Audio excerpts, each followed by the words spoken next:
Buen día a la gente que se conectó y no le había dicho buen día. La semana pasada, no, la clase pasada, habíamos arrancado con placas planas. Nuevamente, repaso rápido. Una placa es básicamente un elemento que tiene forma de superficie, dos más grandes que la tercera, pero con cargas exclusivamente aplicadas perpendicular a esa superficie. Dentro de lo que es placas planas, nos estamos limitando a la teoría de placas delgadas a partir de este espesor para arriba, o sea, siempre espesor relativo en función de los lados. A partir de este espesor para arriba, tenemos que tener en cuenta deformaciones por corte, así como en vigas de gran altura teníamos que tener deformaciones por corte. Entonces, de este espesor para arriba siguen siendo placas, pero tenemos que considerar la parte del efecto de corte. Y de cierto espesor deja de poder ser una placa y pasa a ser un sólido. Entonces, cuando hacemos un modelo y queremos hacer el modelo de un cabezal de pilotes con placas, no es lo más correcto, porque difícilmente el cabezal del pilote nos llegue a estas dimensiones. Entonces tenemos que ver si arrancamos haciendo un modelo que tenga en cuenta en corte para tener un poco más de vuelgo. A veces depende de los cabezales, podemos estar acá. Y si realmente es un bloque, no es correcto tomarlo como placas. Y es del lado de la inseguridad calcular eso como si fuese una placa.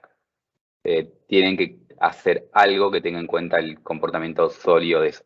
Pero para losas, paredes, solemos estar en este rango de espesores, así que para esos elementos estamos bien. Y después lo otro que tenemos que ver es que están flexibles nuestra chapa, porque si se deforma mucho, tenemos que empezar a tener en cuenta los efectos de ese comportamiento. Si se deforma mucho, cuando digo deforma en realidad es W, las deformaciones siguen siendo pequeñas o pueden seguir siendo pequeñas, pero si cambia mucho su geometría, tenemos que tener en cuenta el cambio de geometría en nuestra formulación y eso complica todo. No solo para lo que estamos viendo ahora en esta clase, sino la mayoría de las cosas de placas. Elementos finitos de placas también se suele limitar a estas cosas. Depende del programa. Entonces lo que estábamos viendo es la teoría de Lagrange. La teoría de Lagrange tenía estas hipótesis, que básicamente es similar a lo que se ve con vigas, y para resolver y llegar a la ecuación diferencial, requerimos de estos tres ingredientes. Con estos tres ingredientes llegamos a la ecuación diferencial. En realidad, para resolver el problema, tenemos que agregarle una cosa más, que son, como siempre, condiciones de Born. Estas tres cosas las mezclamos para llegar a nuestra ecuación diferencial. Para resolver, imponemos condiciones de Born. Entonces, vimos equilibrio, relaciones cinemáticas y la parte constitutiva. El equilibrio en placas, para hablar de equilibrio, primero habíamos hablado de las solicitaciones que tienen las placas, que es similar a la idea de barras, pero nuevamente estos cortes y estos momentos son momentos por unidad de longitud. Y como es una placa, tenemos que ver esta cara y tenemos momentos en esta cara y momentos en esta cara. Cuando es una barra hay una sola sección. Acá como que habría dos. Dicho esto, las solicitaciones hicimos equilibrio, igual que hacen equilibrio en barras, y llegan a una relación entre cortes y momentos, una relación entre cortes y cargas, y ahí sale la relación entre carga y momento. Como es una placa, tiene dos dimensiones y esta relación tiene que tener en cuenta dos direcciones. Esa es la parte de equilibrio. En la parte cinemática era corta, porque usamos las mismas relaciones cinemáticas que venimos usando desde siempre para sólidos. Lo único que agregamos era cómo relacionar desplazamientos en el plano con el desplazamiento fuera del plano, con la flecha. Esto es nuevamente muy similar a barras, solo que ahora tenemos desplazamientos en X y en Y no solo en un eje. Pero bueno, buscamos esa relación y tenemos la relación cinemática. Y después lo que habíamos hecho era para materiales isótropos, buscar cuál es la relación constitutiva del material isótropo, que es esta. esto en realidad es relaciones constitutivas y hasta acá llegamos. Es la relación constitutiva para materiales elásticos, lineales, isótropos, el material más fácil de todos, y nuevamente usamos ese material porque si no, generalmente no llegamos a ecuaciones analíticas. La razón que por tantos años perduró la teoría matemática de la elasticidad es simplemente porque reducís eso a algo lineal, reducís el problema a un problema lineal sencillo y podés plantear ecuaciones analíticas. Si yo meto acá una cosa plástica complicada, imposible resolver eso analíticamente. Entonces, históricamente usó esa simplificación porque era lo que teníamos disponible. Con métodos numéricos, recién ahí nos vamos fuera de estas cosas. Pero bueno, esto es mi relación constitutiva, la junto con mi relación cinemática, y por eso es el 3 más 2, la parte constitutiva más la relación cinemática. Llegamos a expresiones para relacionar tensiones con desplazamientos.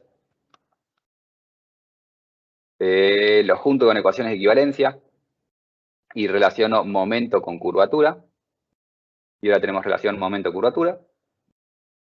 Nuevamente similar a barras, pero como tenemos dos ejes, tenemos dos momentos y el torsor, dos curvaturas y la curvatura cruzada. Y lo otro que vemos es que estos momentos, estas direcciones no están desacopladas. Una curvatura en Y generaba momento en X por el tema de Poisson. Y era justamente que cuando algo se curva en una dirección, achica a la otra, o agranda, dependiendo cuál es el signo. Pero bueno, ese achico o alarga la otra, o lo haría si estuviese libre, como una barra. Como es una placa, no se puede alargar y genera tensiones en la otra dirección. Y por eso estaban acopladas las dos direcciones. Entonces, el acoplamiento se da por Poisson. Si no tuviésemos Poisson, no estarían acopladas. Y fíjense también que la rigidez a torsión también depende de Poisson. La rigidez a torsión en barras depende de G, y G lo puedo escribir en función del módulo de elasticidad y de Poisson. Esto es análogo a eso, justamente es la misma relación. Es una relación análoga para buscar una especie de G para una placa, escrito en función de E y de mu. Teníamos entonces mi relación momento-curvatura. Con mi relación momento-curvatura, ahí sí vamos a buscar la ecuación de equilibrio que hicimos al principio, y juntando estos tres ingredientes llegamos a una ecuación diferencial.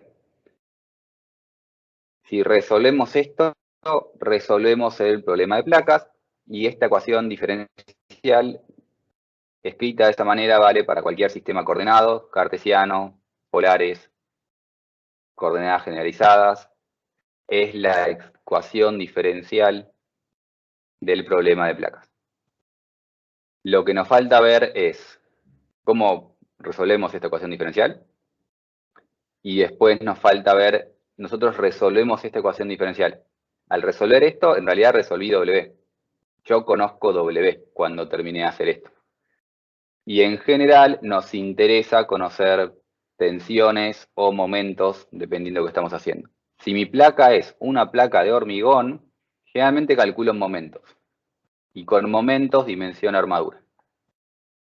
Si mi placa es una placa metálica, calculo el momento, pero me importa llevarlo a tensiones, porque en una placa metálica dimensiono o verifico en función de la tensión que tiene. Armo el tensor de tensiones, le calculo formices, y eso me dice si está bien o está mal. Entonces, tengo que llevarlo a tensiones.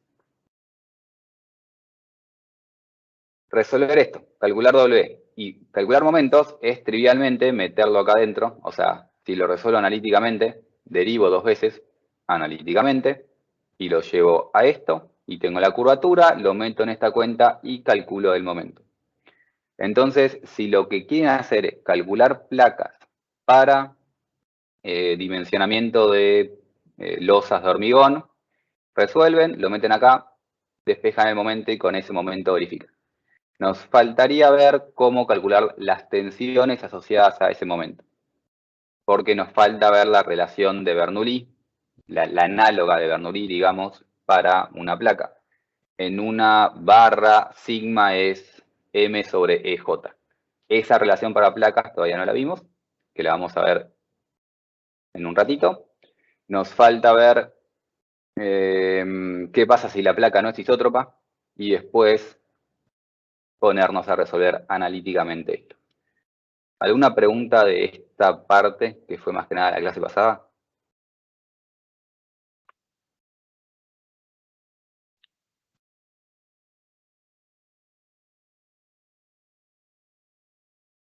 Bien, si no hay preguntas, avanzo con tensiones, que sería más que nada relevante en placas de... cuando queremos hacer placas metálicas.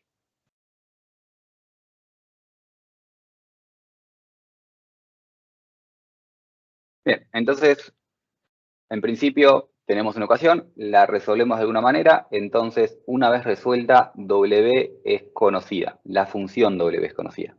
Si W es conocida, la puedo derivar y hallar las curvaturas. Lo que quiero hacer es llevar esto a tensiones. Para llevar esto a tensiones, tengo que medio hacer el procedimiento inverso de lo que venía haciendo. Porque en realidad, cuando empezamos a hacer las deducciones, en algún momento habíamos hablado de las tensiones, pero esas tensiones las habíamos transformado en momentos. Entonces tenemos que hacer el camino inverso ahora. Es decir, con W puedo calcular momentos, o con momentos puedo calcular W. Esto es la misma relación que estaba 2 diapositivas atrás. Antes estaba escrito en la versión inversa, es decir, conociendo W cómo calculo el momento, pero conociendo el momento también podría calcular las curvaturas, mejor dicho, no W. Conociendo el momento, puedo calcular la curvatura haciendo la relación inversa. Es decir, esto es la matriz inversa que había mostrado anteriormente. Lo otro que sabíamos era cómo relacionar tensiones con curvaturas. Cuando habíamos justamente hecho el desarrollo, habíamos relacionado por mi relación constitutiva, en realidad inicial es sigma igual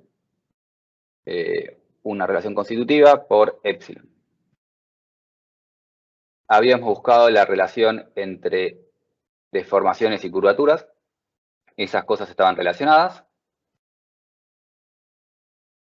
Y desde esa relación podemos hacer esta ecuación que ya me he visto previamente, que me relacionaba tensiones con curvaturas. Entonces, ahora, conociendo las curvaturas, puedo calcular la tensión. En general, en la mayoría de los programas, no me dan curvaturas. El programa realmente calcula W. Con W lo deriva, calcula curvatura, pero con la curvatura calcula el momento y los resultados que nos da son momentos. Entonces, si estamos haciendo la cuenta analítica, esto es suficiente y lo dejamos expresado así, porque tengo W, derivo y saco tensiones. Pero si estamos yendo a un programa de cálculo, en vez de W me dan M.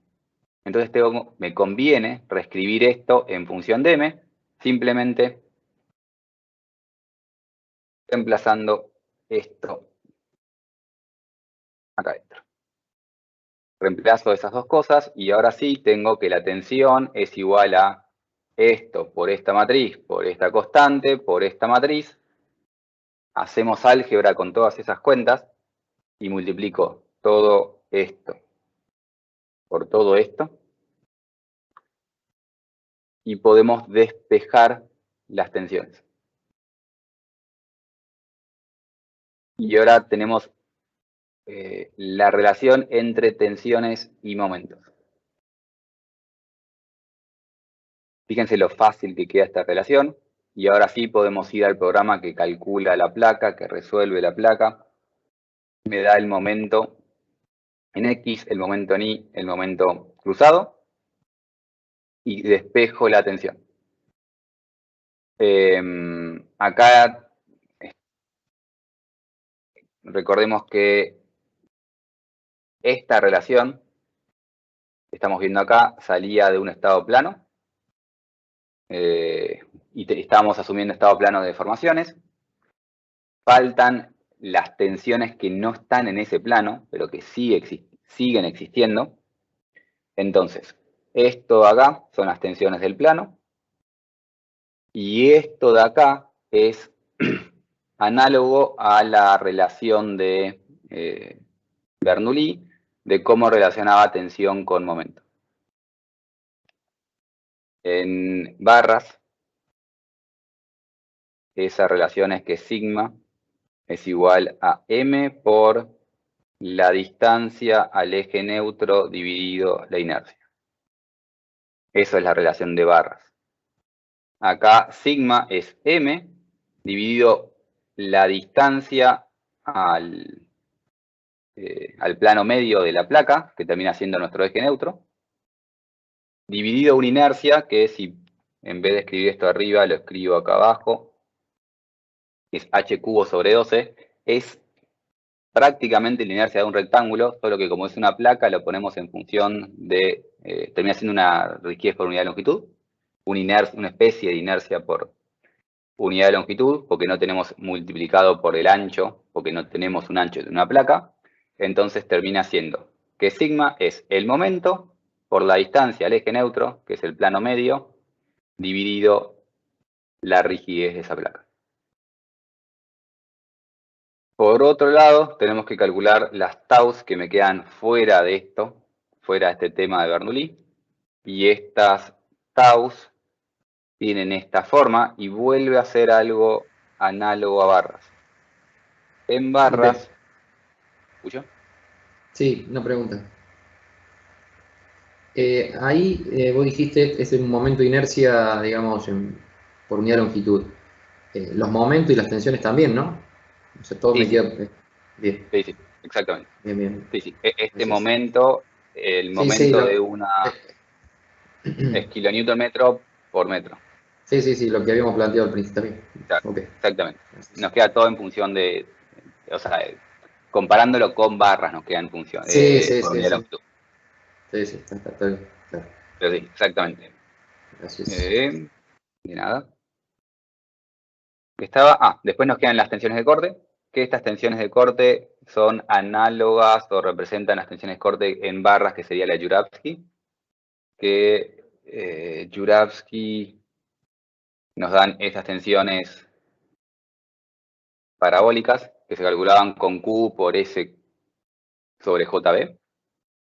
Esa cuenta nos queda bastante similar a esta. Justamente lo escribo por las dudas. En barras, esto es Q por S sobre JB. La variación esta me la da la variación del momento estático. J es la inercia, B es el ancho. Acá no va a aparecer un ancho, va a aparecer una especie de inercia. Nuevamente, que es este H cubo. Este 6 lo ponemos abajo y bueno, no estoy explayando cómo hacer el cálculo de esto. Bueno, esto sería la inercia. Q, Q, el ancho no aparece y el momento estático era algo que íbamos calculando para cada sección y nos daba esta forma parabólica. Esta ecuación de acá es justamente la ecuación de una parábola que tiene la misma forma esta. O sea, cuando calculo taus en una placa, también me tiene que pasar que arriba el tau es 0 por Cauchy, el tau abajo es 0 por Cauchy y me queda máximo en el eje neutro, que en nuestro caso es nuevamente el plano medio de la placa. Entonces, tenemos la fórmula para calcular tensiones de corte, análoga a barras, en dirección X y Z y en dirección X, Y. O sea, esta en una cara de la placa y en otra cara de la placa.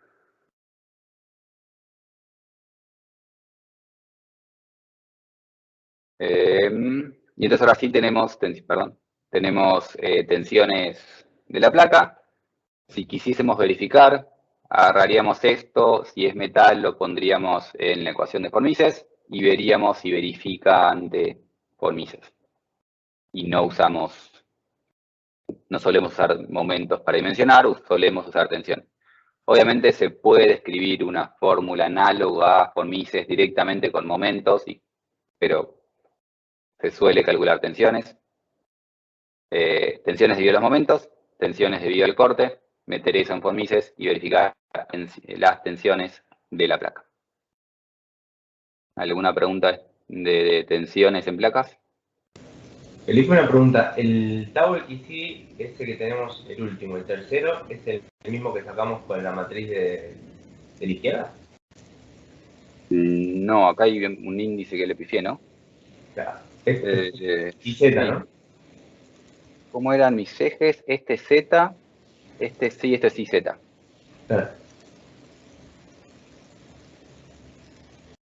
Z, sí, y Z, porque justamente, sí, gracias, lo corrijo y después subo de vuelta.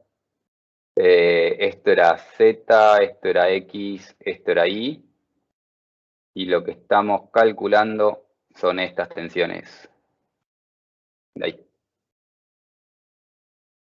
Así que sí, YZ, XZ. Gracias, no sé quién fue, no llegué a ver el nombre. ¿Matías, puede ser? Sí, Felipe. Yeah.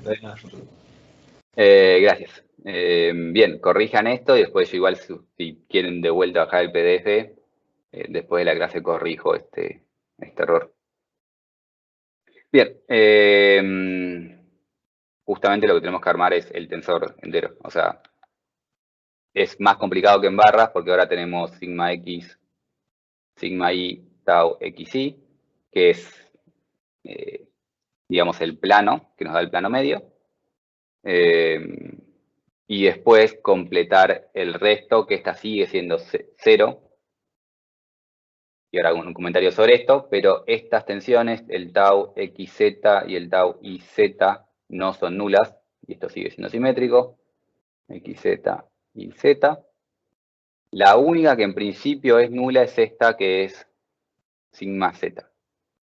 Y el comentario adicional es porque en realidad estamos asumiendo que es nula, pero no es 0, 0.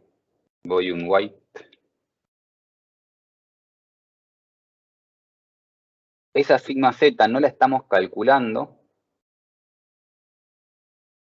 pero recuerden que en principio una placa tendría una carga distribuida en esta dirección.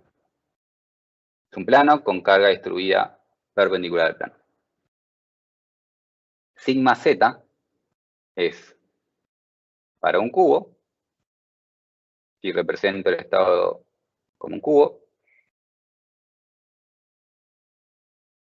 ese es sigma Z. ¿Y sigma Z es 0 siempre?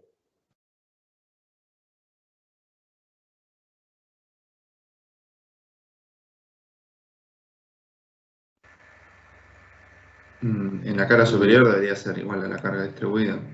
Acá sigma Z debería ser esa carga distribuida. Acá sigma Z debería ser 0. En el plano medio tomará algún valor. Entonces en realidad no es que es 0. Formalmente, correctamente, sigma Z vale P en la cara superior, 0 en la cara inferior. Entonces es valor conocido en los extremos. Si vamos a un extremo que después, generalmente cuando calculamos tensiones, las tensiones dependían de Z. Y lo recuerdan, y si no, tiene sentido, porque las tensiones varían de esta forma, por ejemplo, sigma. Este es el sigma IX. Este es el sigma I, este es el sigma I. Sigma I. Ahí vamos. Borro eso para que se vea más claro. Creo que este era el eje I. Ahí ya me mareo con cuál es cuál, pero no, creo que es el eje I. Este es el sigma I. Es máximo en los extremos. En el extremo de abajo, en realidad, sigma Z vale 0. En el extremo superior, sigma Z sigue siendo conocido igual P. Para la mayoría de los casos prácticos, P suele ser mucho menores que estas tensiones. La carga distribuida no es un valor alto en tensiones. Entonces, por eso tampoco se tiene mucho en cuenta. Porque lo mismo nos pasa en barro. En las clases de grado, no se suele hablar, pero si yo tengo una viga, y ahora estamos hablando de vigas, con una carga Q, decimos siempre en grado que tengo sigma X, tau XY, y después todo el resto son ceros en una barra. La realidad es que acá arriba tengo Q, y si tengo Q, tengo una tensión en esa dirección. Me equivoqué, en realidad estos no pueden, no son cero. En una barra tengo esos tau también. Me queda un estado plano en una barra, pero bueno, no es en esos ejes el plano. Pero bueno, tengo eso y decimos que este sigma es cero. Y claramente no es cero. En realidad no lo tenemos en cuenta porque ese sigma suele ser mucho menor que las tensiones debido a la flexión. Algo parecido nos pasa en placa. En realidad tengo un sigma z, pero sigma z es como máximo P en el lado de arriba, la carga distribuida, que suele ser mucho menor a las tensiones que sufre la placa.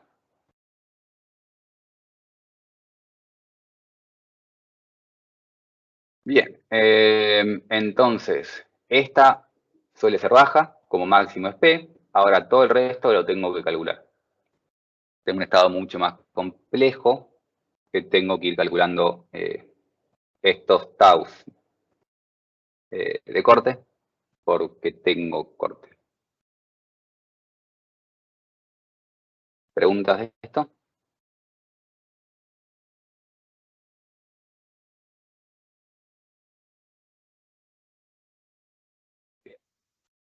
Lo que vimos hasta ahora es material isótropo. En esta diapositiva, rápidamente, sin hacer las cuentas, les voy a mostrar qué pasaría si tuviese un material ortótropo, que es de particular interés porque es razonablemente común hacer losas casetonadas. Y si la losa es casetonada, esa losa ya no está comportándose como un material isótropo. La losa casetonada para los mecánicos es una losa isótropa, sería una losa que tiene un espesor constante. Las losas casetonadas, lo que se hace es para alivianarlas y hacerlas más livianas, ahorrando material y ahorrando peso, entonces no tenés que soportar el peso de la misma losa. Se va haciendo algo de ese estilo con nervios. También se llama losa nervurada. También se puede llamar losas nervuradas, porque se van haciendo esos nervios. Y ahora borro la de abajo. Y es una losa de ese estilo. Nuevamente alivianan, pesa menos, es más eficiente. Entonces en las losas grandes se hace esto. Si la losa tiene pequeño espesor, 10 centímetros, no vale la pena. Cuando empezamos a hacer una losa muy grande, que empieza a quedarme muy alta, podemos empezar a hacer estas construcciones. Y cuando hacemos eso, eso deja de ser isótropo. Tiene dos claras direcciones de ortotropía. La dirección de los nervios. Entonces tiene ejes de ortotropía y esto sí se puede calcular como si representase un material ortótropo. Entonces, en vez de usar la matriz que teníamos para el caso de elástico lineal isótropo, usamos la matriz, la relación constitutiva para elástico lineal ortótropo. No nos vamos de elástico lineal porque si no sufre la matemática para resolverlo, pero agregamos ortotropía. Como agregamos ortotropía, tenemos que esta rigidez puede no ser igual a esta rigidez. Y eso sucede si estos nervios no están iguales de separados que estos nervios. Si estos nervios están iguales a estos, sigue siendo ortótropa y esto va a ser igual a esto. pero sigue siendo ortótropa y no simétrica. Si tenemos distintas separaciones o distinta tipología, esta rigidez va a ser distinta a esta rigidez. Pero bueno, en realidad me estoy adelantando un poco. Y eso va a tener... me estoy adelantando un poco. Esto en principio sería para un material continuo. En realidad lo que tengo que hacer es hablar de lo que estoy hablando ahora para la placa. Entonces, ¿qué debería hacer yo? Tengo mi relación elástico lineal ortótropa. Esta relación hago los mismos procedimientos que había hecho antes. Reemplazo deformación por curvatura y tengo tensión en función de curvatura. Y después multiplicaba por z e integraba en la altura para tener relación entre momento y curvatura. ¿Se acuerdan de todo eso? Hago esos mismos pasos que me los salteo y tengo entonces, los escribo más rápido, primero reemplazo acá curvaturas. Después multiplico todo por z y esto por z e integro en z para llevar esto a momentos. Y ahora tengo una relación entre momentos y curvaturas. Eso lo hicimos para el isótropo de forma de espacio. Acá me lo salteo porque es repetir cuentas en su mayoría. Y cuando hacemos esa relación, tenemos una relación momento-curvatura, que es esta de acá. Esta es la relación momento-curvatura cuando tengo un material ortótropo. Antes, esta misma matriz, cuando era isótropa, lo habíamos escrito como D por 1 mu 0, mu 1, 0, 0, 0, 1 menos mu. Eso era cuando era isótropa. Ahora tiene esta forma. Cuando era isótropa tenía la misma rigidez en X que en Y. Ahora tiene una rigidez en X y una rigidez en Y distinta, que esta rigidez en X y esta rigidez en Y es lo que depende justamente de si este nervio tiene la misma tipología que estos nervios. Tenemos una rigidez que me da me acoplaba a los momentos. Y esta cosa en el material isótropo era mu. Justamente este acoplamiento se daba porque cuando quería deformar en una dirección, tenía que, cuando por ejemplo se quiere alargar en esta dirección, se achica en esta, no puede porque es una placa, genera tensiones. Eso era el efecto de mu. Ese efecto ahora va a ser también dependiendo de mu, pero mucho más complicado. Porque podemos tener rigideces distintas en una dirección que la otra, podemos tener coeficientes Poisson distintos en una dirección que la otra. Entonces, sigue existiendo ese efecto, pero con una relación mucho más complicada. Y después, este término lo escribíamos como 1 menos mu, pero vendría a representar el efecto de G. Entonces lo podemos escribir directamente como en función de G con esta expresión. Nuevamente, en el material isótropo podemos escribir todo como Poisson y el modo de elasticidad, porque en función de esos dos parámetros ya está totalmente descrito el comportamiento. En isotropía tenemos solo dos parámetros independientes. Nosotros elegimos Poisson y el modo de elasticidad. En ortotropía tenemos 5 parámetros independientes. No, 4 parámetros independientes, perdón. El G. Y después elasticidad, tenemos una elasticidad en cada eje, un Poisson en cada eje, pero esto no es totalmente independiente porque esto debe ser simétrico y ahí se reduce a 4 parámetros independientes. Pero no, tenemos un comportamiento más complejo. Tenemos una rigidez en una dirección que depende de la tipología en esa dirección, una rigidez en la otra que depende de la tipología en la otra. La rigidez que me acoplaba a las dos direcciones, ahora no depende tan fácil de un parámetro mu. Y este término sigue dependiendo de G, que me da la rigidez torsional que tiene la placa. ¿Se entiende o me mezclé?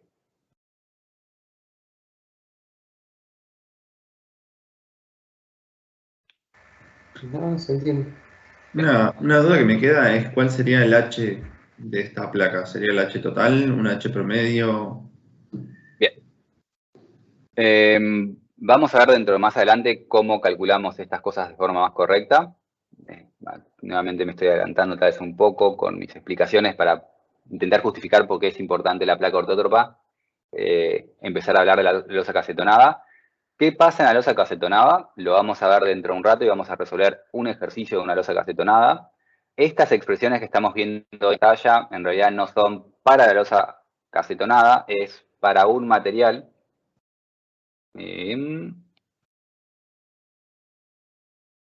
Esas expresiones, así como estaban escritas, son válidas exclusivamente para un material de altura constante, pero ortótropo. O sea, por ejemplo, si tengo maderas, una placa de madera, y yo tengo una placa de madera, tengo la dirección de las fibras y la dirección perpendicular de las fibras. Estas vendrían a ser las fibras. Y entonces tendría que calcular cuál es la rigidez en X, cuál es la rigidez en Y. Y entonces tengo un EX, un EY, y después los poissones. Eso intento hacer un poisson. XY y X, conocidos para mi material ortótropo tipo madera, y un H constante en toda la placa. Entonces, en realidad las expresiones que estaban en la diapositiva anterior valen para un material realmente ortótropo de espesor constante que estamos usando como placa, por ejemplo, una madera. Si estamos calculando una placa de madera, tenemos que usar estas expresiones. El detalle de la losa cacetonada lo vamos a ver en un par de diapositivas. Me adelanté ansioso para hablar de la losa cacetonada porque me resulta más interés a mí. Pero las expresiones que estamos viendo es para un material de espesor constante ortótropo como una madera. Clarísimo, clarísimo. Gracias. A vos por no dejarme adelantarme. Bien, entonces,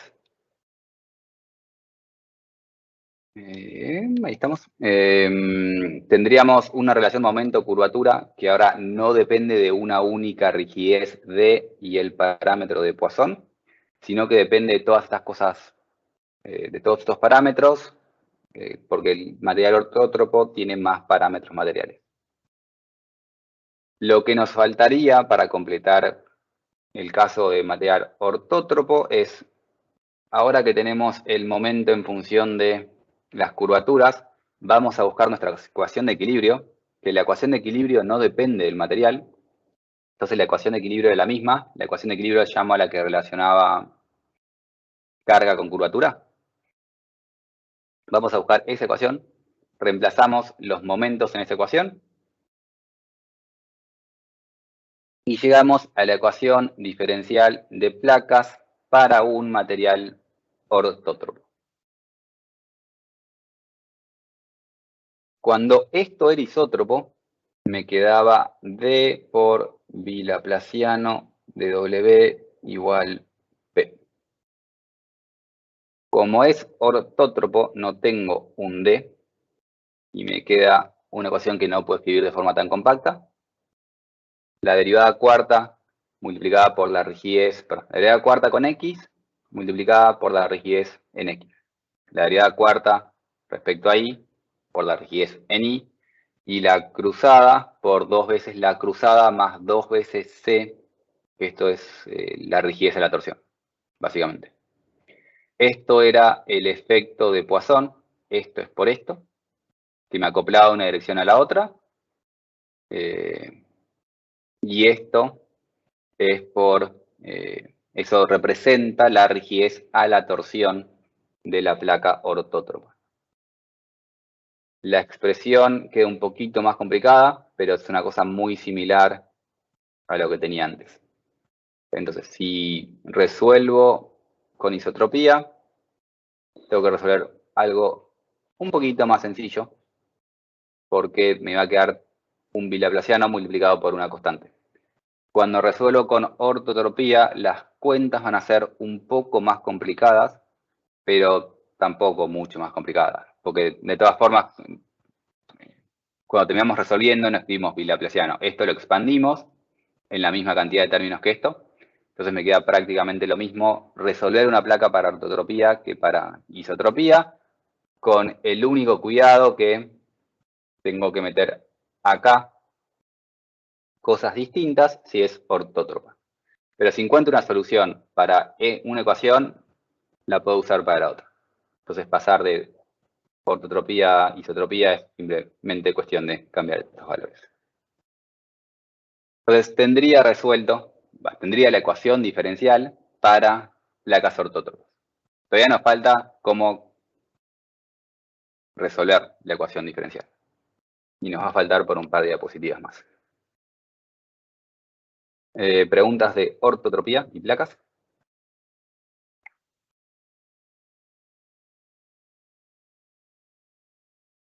Bien. Antes de empezar a resolver, todavía nos quedan un par de cosas. Y es el tema de momentos principales. Y antes de hablar de momentos principales, para seguir haciendo analogías, cuando nosotros trabajamos con tensiones, habíamos visto que generalmente escribíamos estas tensiones en función de ciertos ejes, x, z, y esto era el tau xz. Teníamos un sigma x y el cubo tenía para esos ejes ciertos valores, pero yo podía rotar el cubo. Intentemos rotarlo un poco más.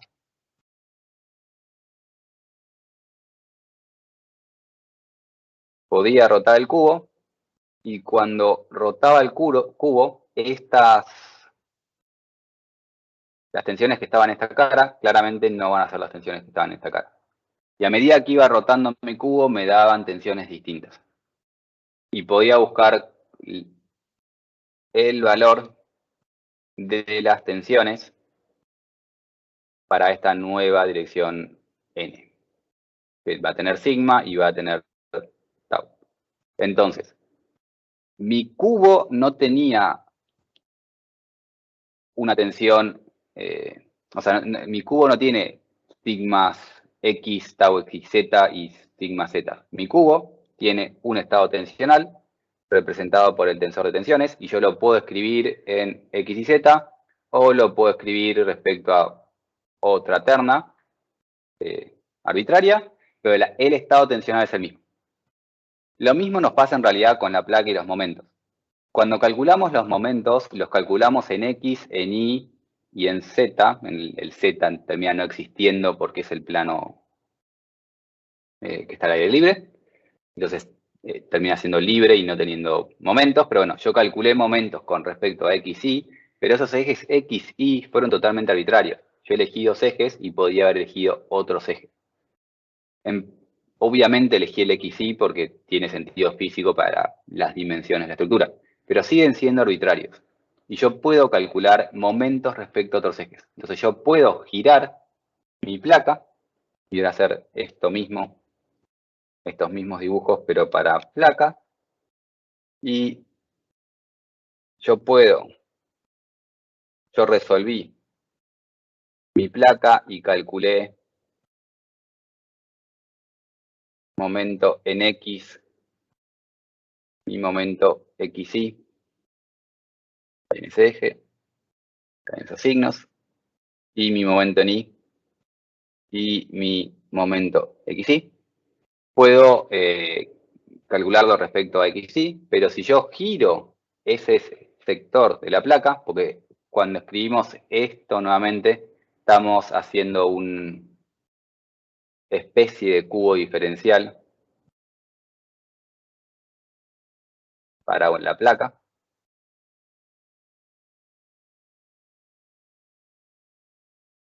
Pero yo puedo girar mi placa y cuando yo giro mi placa respecto a otros ejes, tengo otros momentos, flexores y torsores. Tengo otro momento M respecto a eta y otro torsor M respecto a un eta S. Es decir,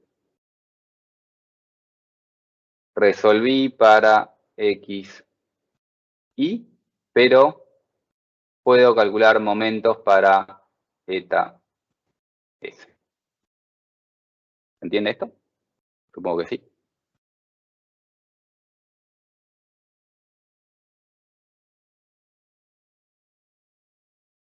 Bien, entonces, si calculo los momentos para un ángulo genérico, tengo estas expresiones.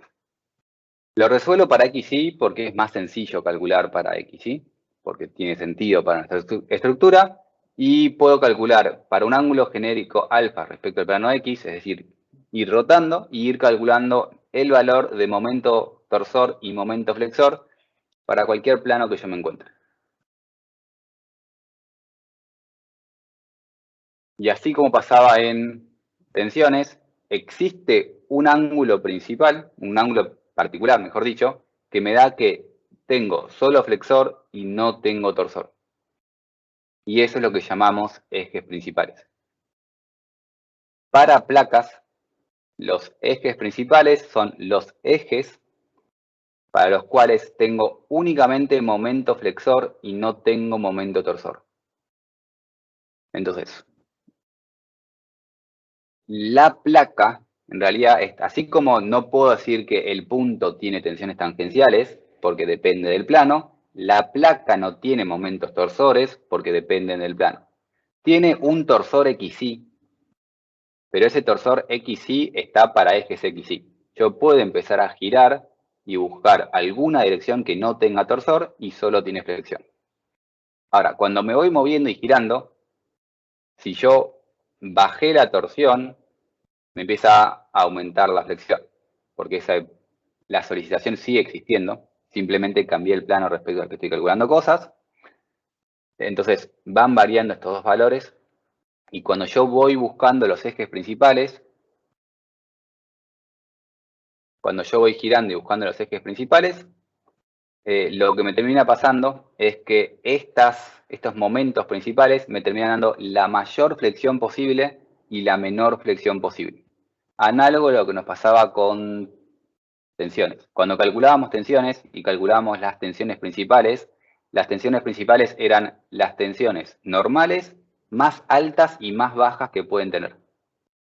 Los momentos principales para la placa va a ser el momento más alto y más bajo que puede tener para cualquier eje posible.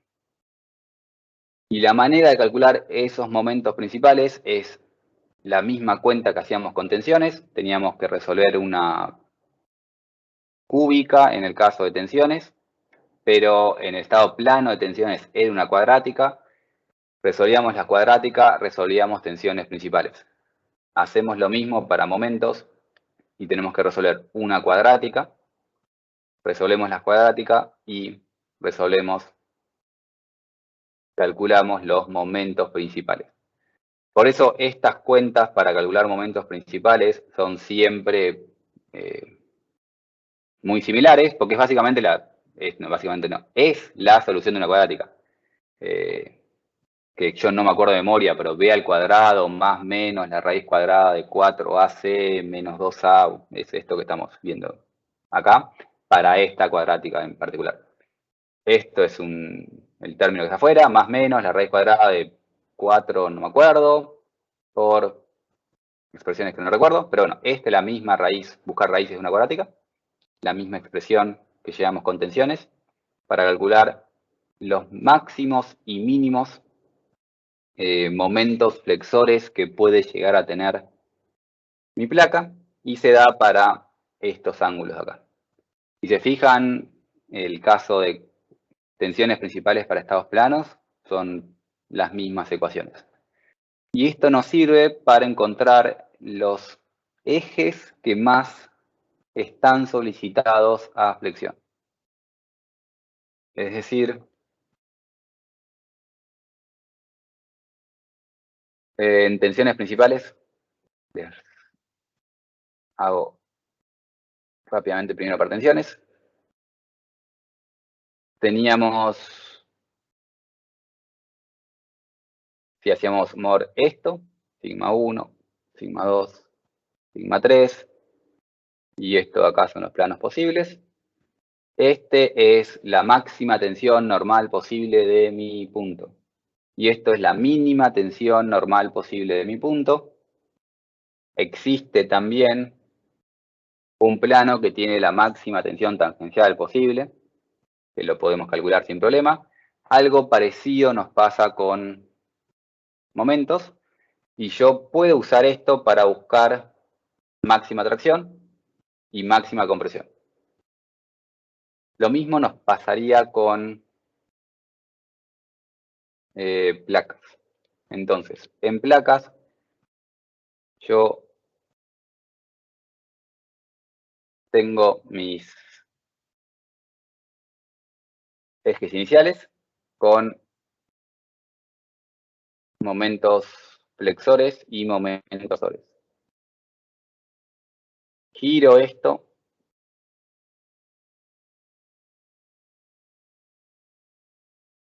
y tengo algo que me da el M1, que es el mayor posible, y el M2, que es el menor posible. El menor nuevamente con signo. Y les recuerdo que ¿qué era momento positivo para nosotros en placas?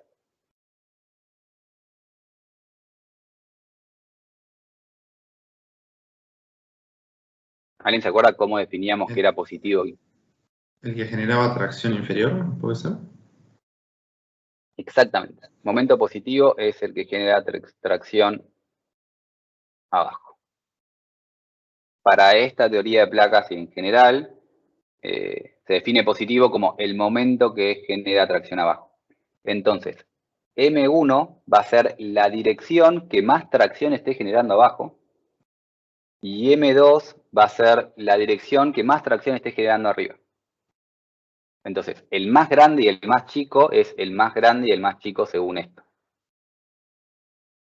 O, si estamos hablando de tracciones, eso, si estamos hablando de compresiones, M1 va a ser el que más compresión genera arriba, M2 es el que más compresión genera abajo, claramente invertidos. Entonces, no es que M1 es más importante que M2, porque es más grande. Es el mayor positivo. Este es el mayor positivo, este es el mayor negativo. Y dependiendo de las solicitaciones, puede pasar perfectamente que los dos sean positivos o los dos sean negativos. Simplemente este es el más positivo posible y este es el más negativo posible, llamando positivo tracción abajo. Conociendo esto, podemos entonces saber las direcciones más, entre comillas, solicitadas que tiene nuestra placa. Porque sabemos la mayor tracción en qué dirección va a estar y la mayor compresión en qué dirección va a estar. Felipe, Sí. perdón, algo para chequear algo que creo que ya dijiste. Yo soy mecánico. Esto tiene interés en el tema para calcular las armaduras de las losas, el tema de conocer los momentos y no las tensiones. Sí, Pero en pero acero, pero en otros, dale, perdón. pero digo, solamente en esa aplicación, o hay otros ejemplos en donde interese esto y no las tensiones. Tiene más aplicación para lo que es losas de hormigón, pero también te puede servir para losas de cualquier material, porque si es el mayor momento, terminas generando las mayores tensiones normales. Entonces, estas mismas direcciones 1 y 2 terminan siendo Van a las ser las direcciones mismas. que más tensión normal tienen. Está bien, O pero sea, digo, hay una En la losa sí o sí necesitas esto para dimensionar la armadura de la losa, digamos, no te serviría las tensiones. Distinto es en una placa de acero que no tenés armadura, es calcular las tensiones nada más. Podés dimensionar losas sin calcular esto acá, porque vos podés dimensionar losas, o sea, si vos conocés MX, MI, MXI, podés dimensionar con esto. Estos se llaman, muchas veces se dice que esto es armadura de flexión y esto es armadura de torsión. Y si conoces esos momentos, podés dimensionar directamente con esos momentos. Hay cuentitos, o sea, metés en una cuenta y pones una armadura para esto y una armadura para esto. La suma de estas dos ¿Está cosas, bien? en realidad lo que están haciendo es tomando este momento, claramente. Sí, sí, sí, está bien. Pero Claro. no tenés que ir a principales. Vos podés calcular directamente Está bien, sí, sí. X, Z. Bien. No, está bien, no tenés que ir a principales, pero digo, el hecho de conocer los momentos es para esa aplicación, digamos. Está bien. Es la única aplicación y aplicación a medios es intentar optimizar tu geometría, que lo puedes hacer nuevamente más que nada en hormigón, pero también puedes hacerlo con cosas que no sean hormigón. Y déjame ir un poco a eso ahora. Bien. Eh, entonces, M1 y M2 me dan los más grandes y más chicos, nuevamente en cuanto al signo, no que más grande es más importante, la mayor tracción abajo o la mayor compresión abajo. Entonces me termina dando las direcciones más solicitadas. En el caso de losas, no se suele usar, pero hay casos en que se usa. Y hay unas losas muy conocidas, que ahora se me fue el nombre, creo que se llama Nervi, que hace muchos años había hecho losas cuadradas, pero había calculado las direcciones principales, que lo vamos a ver en un rato, pero bueno, las direcciones principales medio que me quedan con esa forma.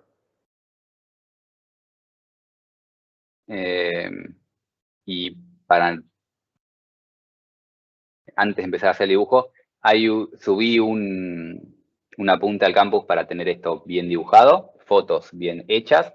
La persona está basándose en esto, que los momentos principales son los que más solicitaban, y el momento 1 es el que más tracciona abajo. Si quiero armar una losa de hormigón, a mí me conviene poner, para empezar, armadura en esa dirección, para optimizar la armadura. O sea, la armadura debería ir siguiendo la dirección de 1, que la dirección de 1 es esto que va cambiando. Cada punto de la losa tiene una dirección complicada, de una dirección distinta, no complicada. Cada punto tiene una dirección distinta. Entonces yo podría optimizar la armadura siguiendo esa forma, con otros problemas que tiene. Lo que hizo él no es solo eso, sino que hizo losas con nervios, que los nervios tenían esa forma. Y entonces ven todas, o sea, esto es un nervio, o sea, acá hay hormigón, nervio, hormigón, nervio, y va haciendo nervios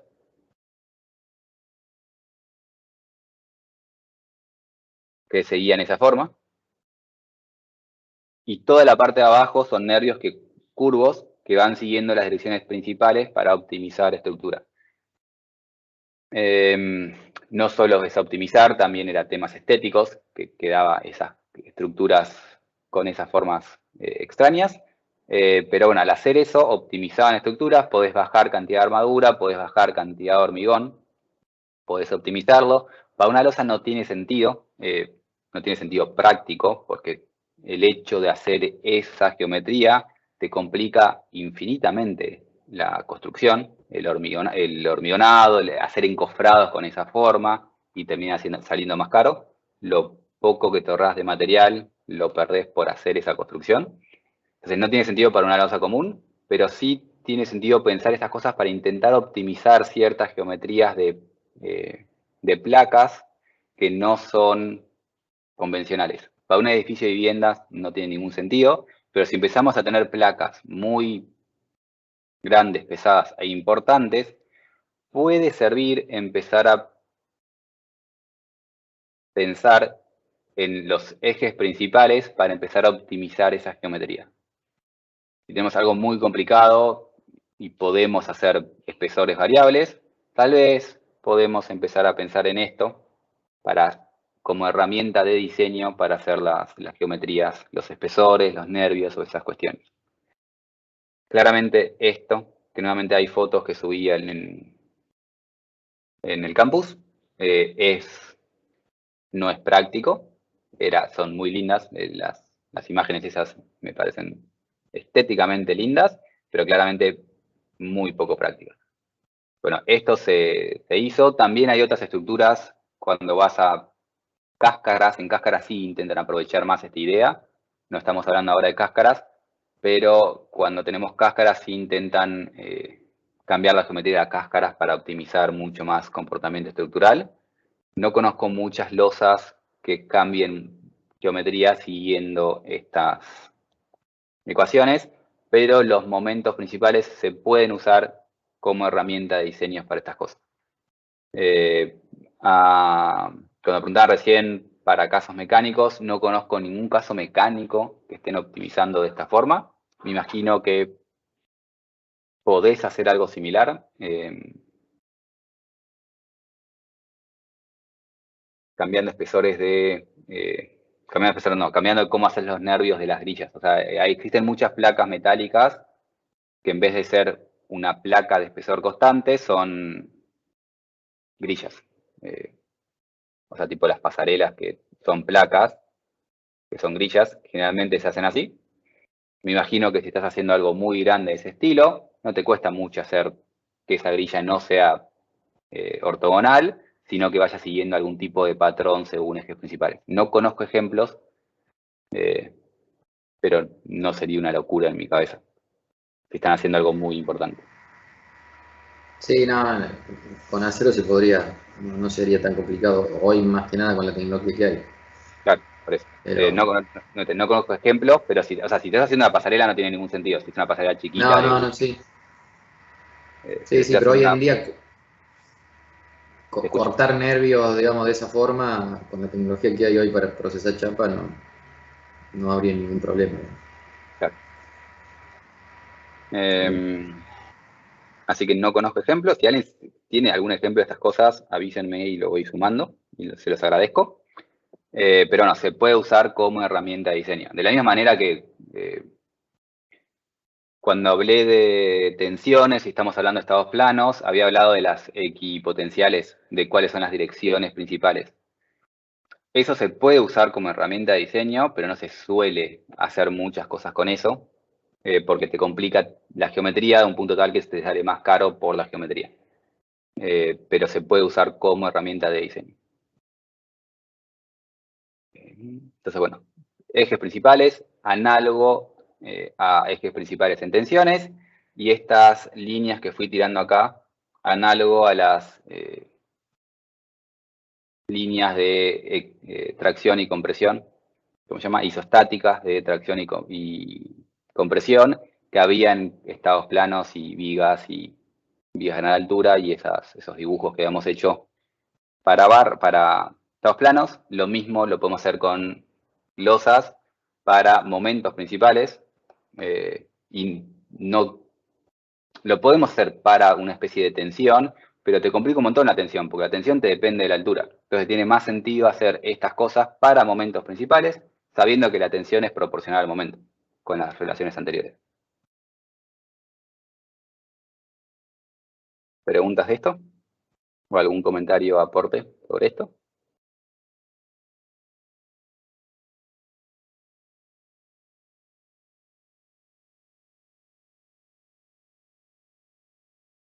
Bien, y ahora sí.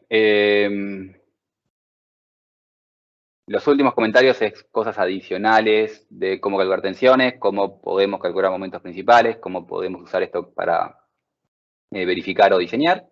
Lo que nos faltaba era, nosotros teníamos nuestra ecuación diferencial.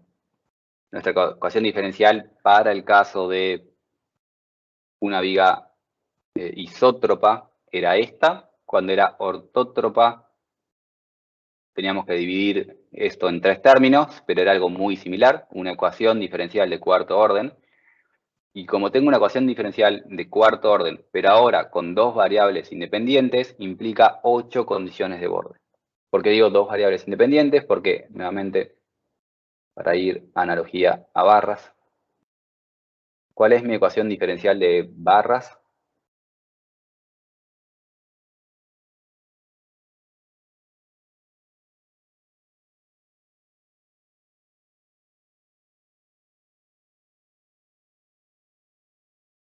¿Alguien se acuerda la ecuación diferencial de barras?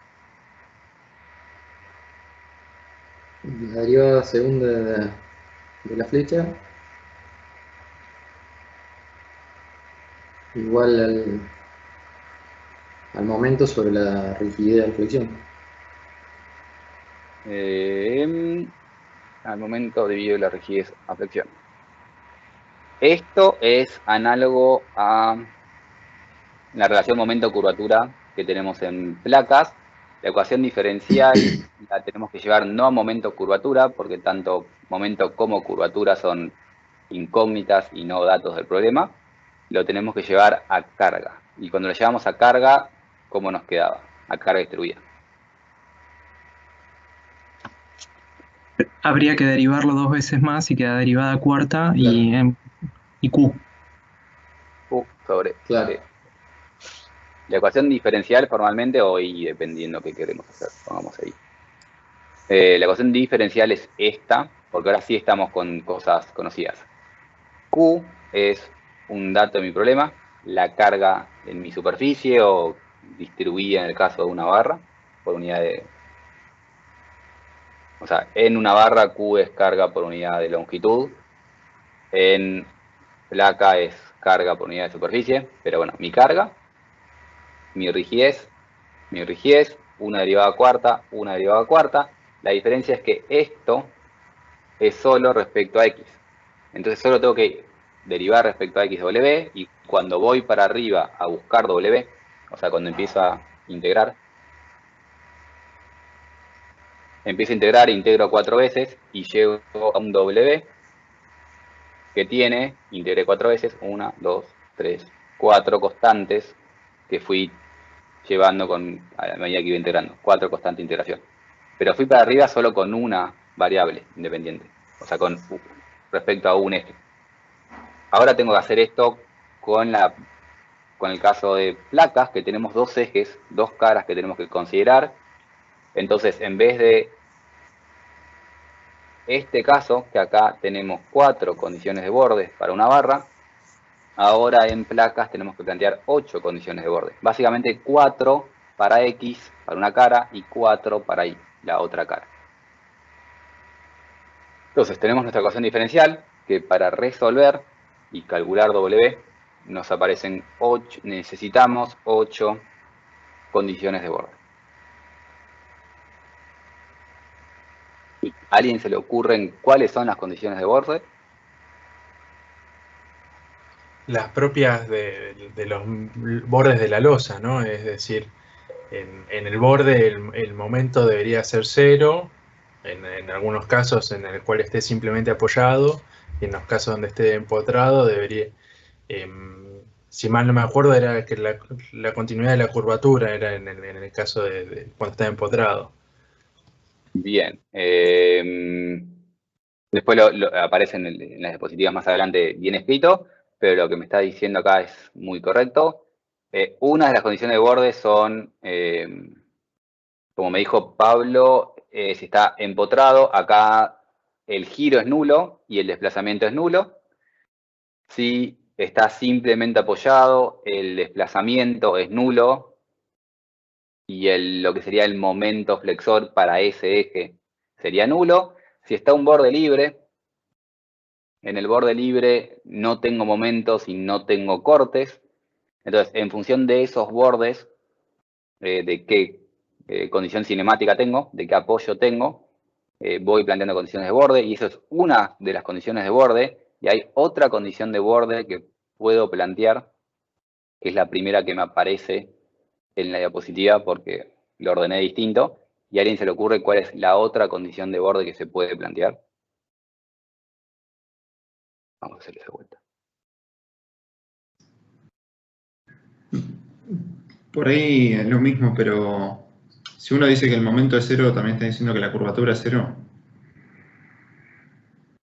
No es lo mismo y en realidad el momento es cuando es difícil saber que la curvatura es cero.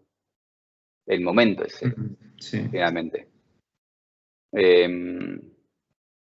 Si no tenés temperatura es lo mismo. El problema es cuando le agregás condiciones de borde térmicas y le acoplás la parte térmica.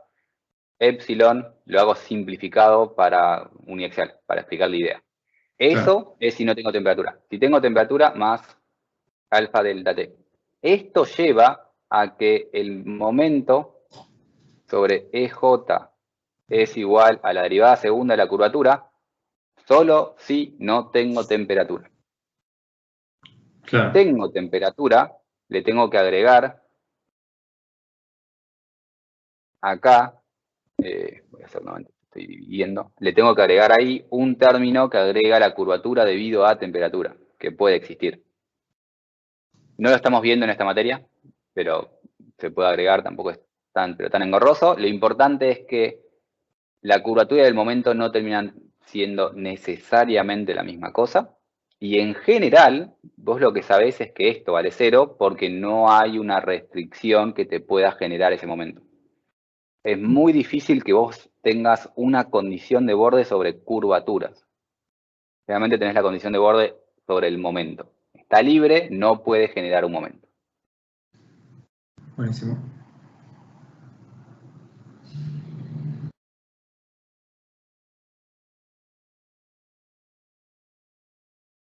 La otra condición de borde que nos falta es una condición de borde que muchos usaron en el TP de estados planos.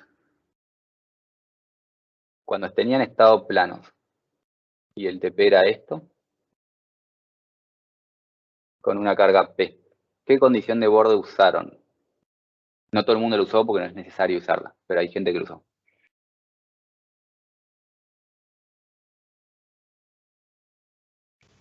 Que el momento generado por las tensiones en la cara empotrada es igual a la carga, ¿no? El momento... Perdón, a la carga por la longitud, al momento generado por la carga. Una es ecuación de equivalencia de que P por L es igual a la integral de sigma. Es una condición de borde posible.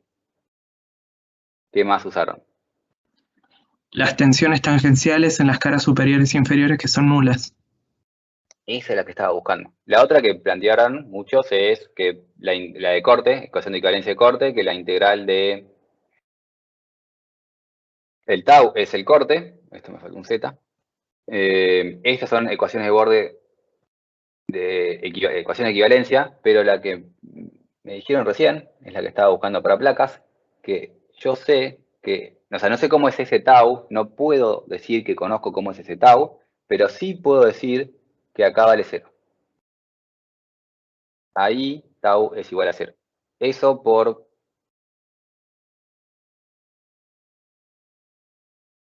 borde libre. Es decir,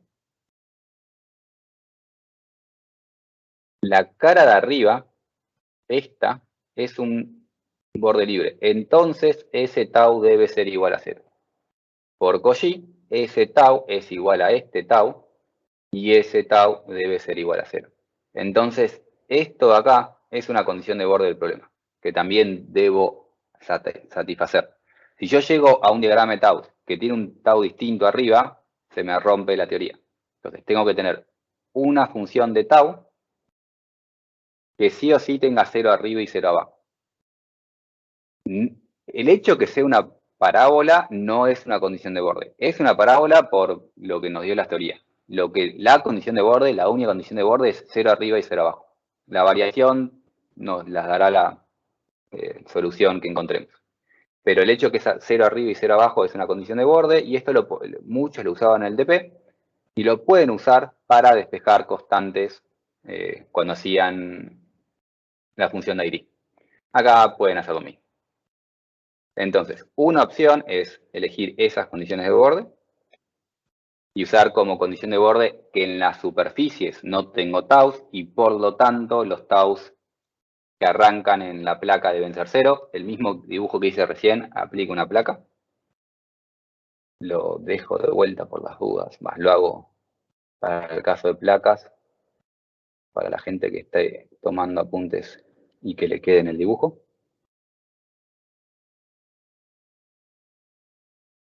Para ambas las caras, esta tau debe ser 0 y esta tau debe ser 0. Por lo tanto, arriba, tau 0 y arriba,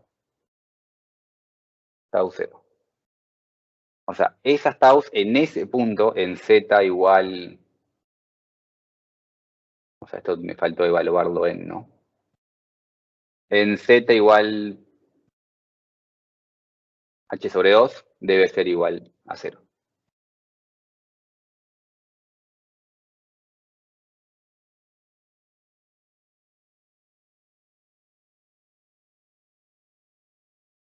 Y h menos 2.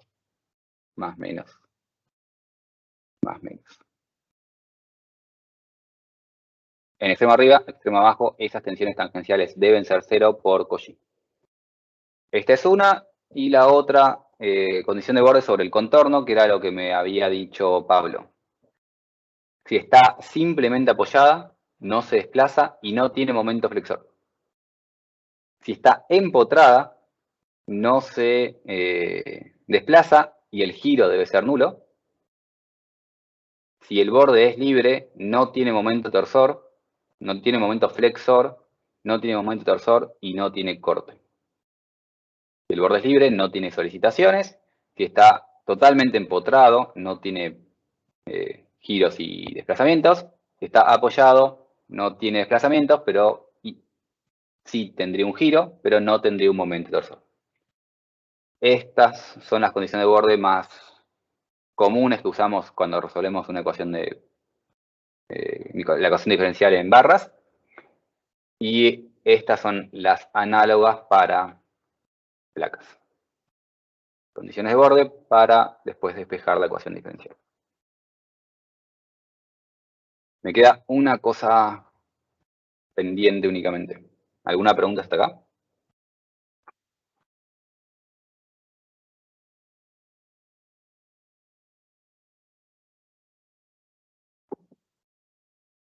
Lo que me queda pendiente es justificarle por qué acá me aparecen 2 condiciones de borde, acá me aparecen 2 condiciones de borde y acá me aparecen 3.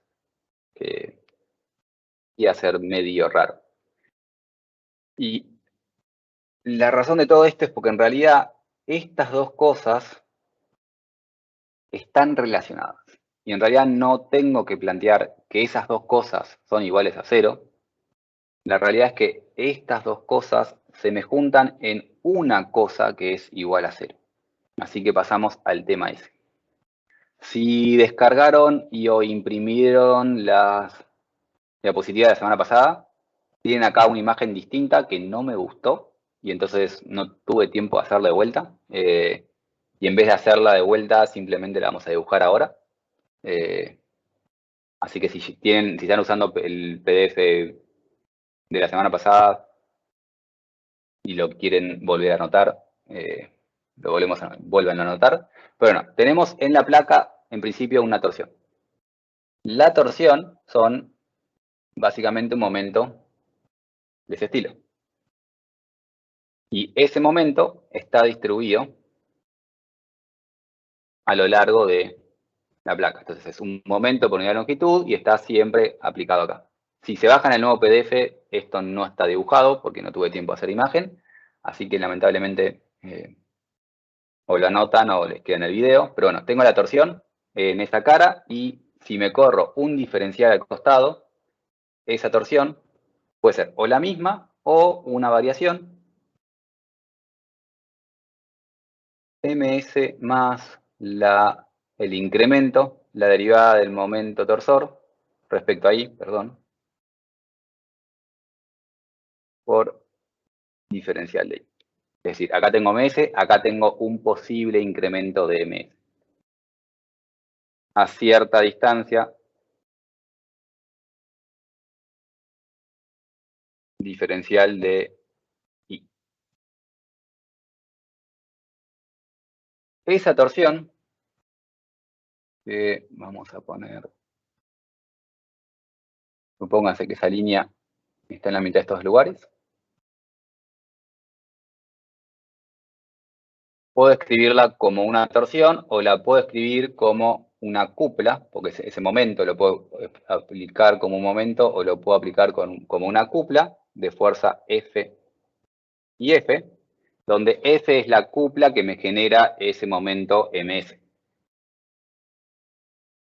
Y estoy aplicando una cupla separado una distancia diferencial de I. Esta distancia es diferencial de I. F es una cupla tal que la fuerza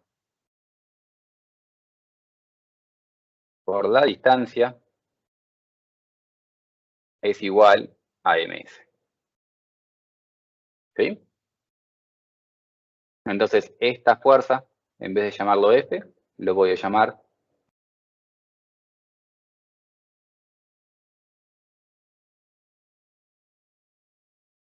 ms sobre di. ¿Me sigue todo el mundo hasta ahí? Bien. Al costado tengo nuevamente una cupla.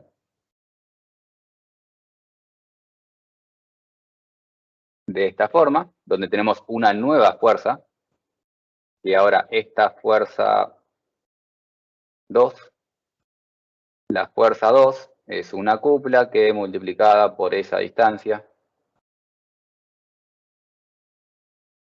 me da ahora ms más el incremento, la derivada de ms respecto a I por diferencial de I.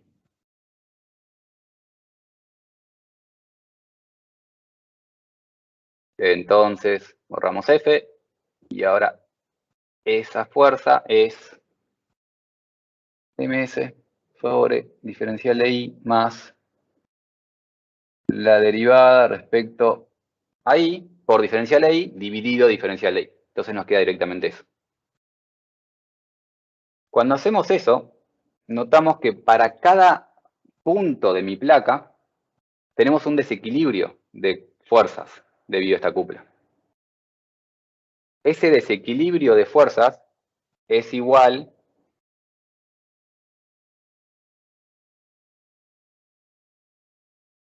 el desequilibrio me da la diferencia entre estas dos cosas, que es esto acá. Entonces, la variación del momento torsor, el borde, me genera una fuerza. Si yo tengo un momento torsor variable, me genera una fuerza. Y esa fuerza es la misma fuerza que generaría un corte. ¿Me sigue todo el mundo? Entonces es como que la variación de momento torsor me genera un corte, pero no es corte, porque el corte que sale del equilibrio común, de las ecuaciones diferenciales, de todo esto, no contempla esta fuerza. Entonces existe algo que se llama corte generalizado. Así que borramos todo esto. Existe algo que se llama corte generalizado, donde el corte generalizado es el corte real que tiene la placa más esta fuerza generada por la variación del momento torsor. Esto es la fuerza total que existe en ese borde, y esto es lo que debe ser cero si es un borde libre. Si no tengo momento, si no tengo un apoyo, esto debe ser cero en el borde libre. Y esa es la condición de borde que debo aplicar sobre un borde libre. No corte igual a 0 y momento torsor igual a 0. Lo que debo aplicar es que este debe ser igual a 0, que es la suma de estas dos cosas. No es un corte, entonces se llama corte generalizado. El corte de ese plano más la fuerza generada por la variación de la torsión. ¿Todo el mundo me siguió? Entonces, condición de borde sobre borde libre en realidad es corte generalizado igual a 0. ¿Alguna pregunta o borro todos estos dibujos? En realidad todos no, pero lo de abajo.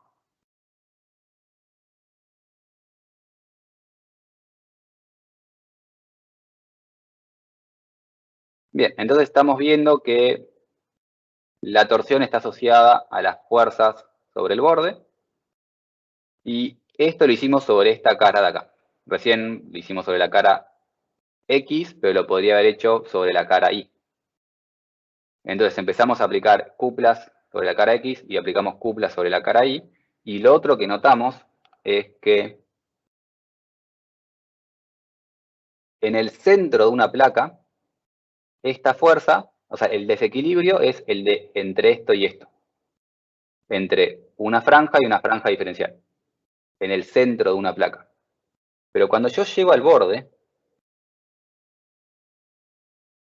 cuando llego acá, tendría que aplicar una fuerza para ahí y una fuerza para ahí, que acá me genera un desequilibrio proporcional a esto, pero cuando llego a la esquina, me aparece una fuerza que no está siendo equilibrada por nada.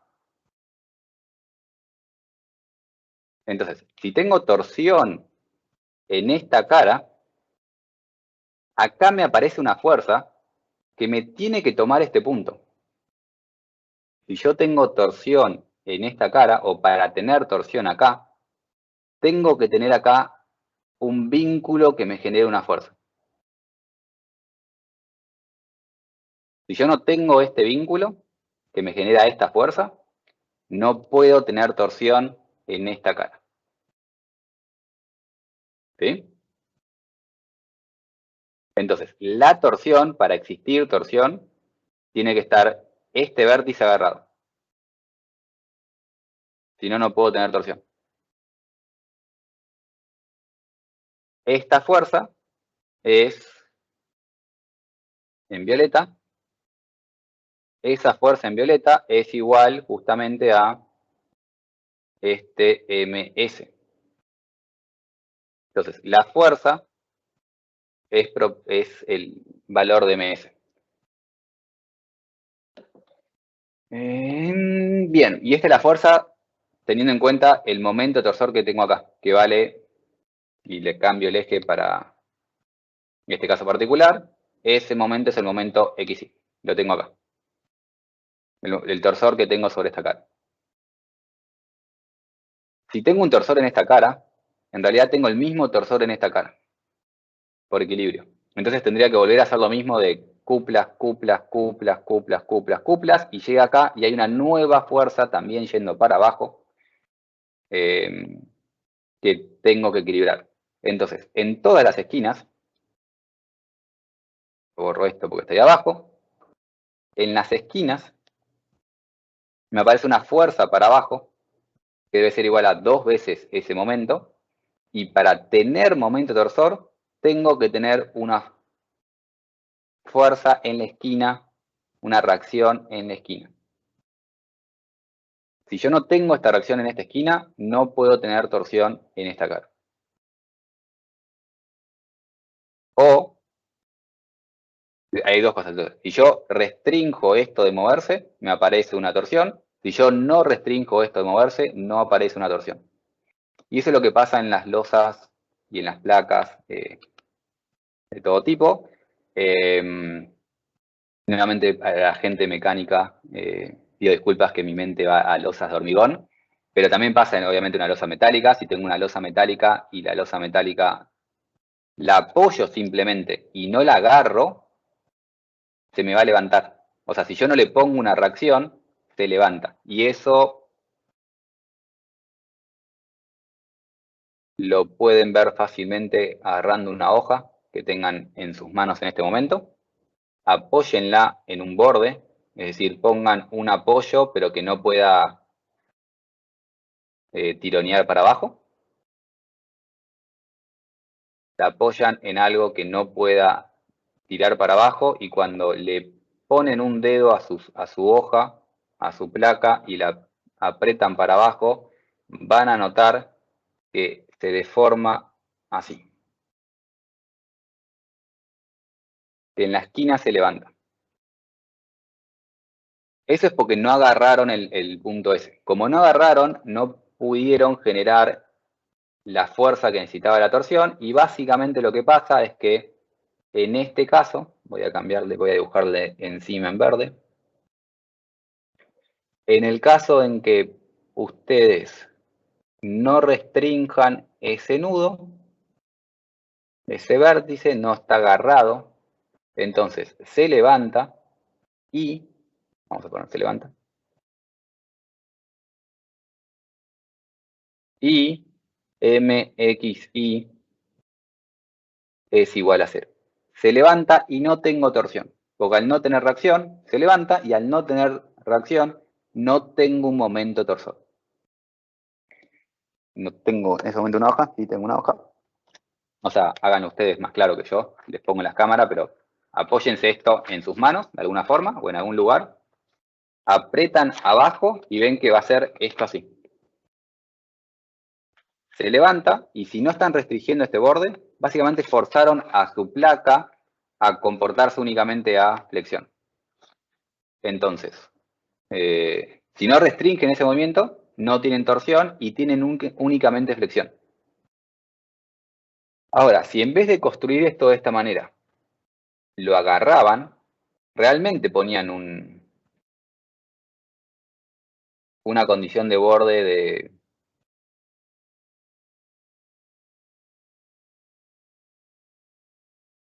simplemente apoyada. Realmente lo agarran y ponen esa reacción simplemente apoyada, y cuando esto se deforma, obviamente ese punto ya no se puede levantar porque está agarrado, se va a ir para abajo, pero se va a curvar así para abajo. Y voy de vuelta con mi hoja porque dibujar eso en 3D no me sale. Si no agarraban el nudo, eso se levantaba. Ahora, si agarraron el nudo, básicamente hicieron esto y generaron esa curvatura. Esa curvatura no es curvatura en X ni curvatura en Y. Es una curvatura cruzada XY que está relacionada a la torsión XY. Nuevamente, torsión, esta curvatura así y ese momento es torsión para los ejes XY, no va a ser torsión para el eje 1, 2. O 2, 1. Sí, creo que es 2, 1. Si vamos a ejes principales, no es torsión, es una flexión. Pero si vamos a ejes XY, esto es una torsión y se genera simplemente por agarrar ese nudo. Entonces, en una barra simple, en una placa simplemente apoyada, tenemos torsión en los vértices. Si está realmente simplemente apoyada y restringo el movimiento para arriba, tengo una torsión en el vértice. Las placas simplemente apoyadas tienen torsión, excepto que no lo agarre y simplemente lo apoye, digamos, sin apoyar, y me hace esto. Si no lo agarro, me hace eso. Si lo agarro, me hace eso. Y me queda con esa curvatura y se me torsiona. Esto es lo que mucha gente llama alivianamiento por torsión o ese tipo de palabras. Y vamos a hablar de esto un poco más adelante, pero si yo calculo la placa asumiendo que solo hay flexión, me va a dar, o sea, la placa verde no solo no va a tener, termino con la anterior, la celeste no se levanta, no se levanta, y MXY distinto de 0. No solo pasa que MXY es distinto de 0, sino que cambia el comportamiento estructural, como aparecen momentos, se distribuyen de forma distinta, y el MX y MY para el verde van a ser distintos que el MX y MY para el celeste. ¿Alguien se anima a decir cuál es más grande?